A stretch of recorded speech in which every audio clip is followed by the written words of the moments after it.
abin da za a yi sai dai a samu mata abubuwan da zai ɗan yi. Shi ne a yi to kaga aka ce duka biyu an yi sa amane da abin ya abin nan. Nan ba gidan da ke gani kaga nan shi ne kaɗai mai kyau ba. Duk abin da muke da mura da wani mutum. Da to mun samu saman nan ne shi ne mu ɗanyo. Kai za ka fara mutane ɗauki ɗauki Allah ka shi da Allah. Mala awul ne sani. Ya sa kai mai. A ɗan yi da nake a ɗan sa a yi sa. Ya kai ya ka sani abin yake. Haka sani abin. Amma kuma wannan wannan wakan ba za ta yi a haɗa ta da wata ba. Wace? Wannan waka wadda muka daɗe muna so ne. Yaya Bello? Wace dogaro? Dogaro sai mun tashi na sama. Kasuwar duniya za mu ba.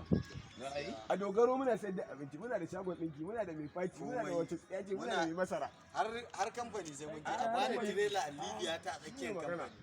Ka ci har da lebi. Dole. Ban gana da Lebi mai masara mana.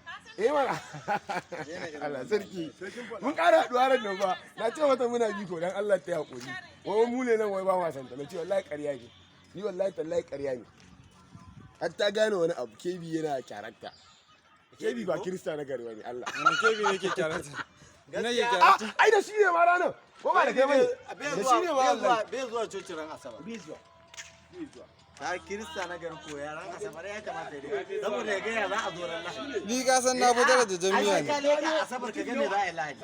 Kirista na yi. Wake sora baiti da Kai play kawai ne. Kwang kwang kwang.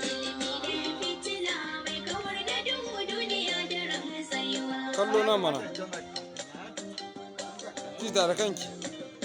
Jinjina a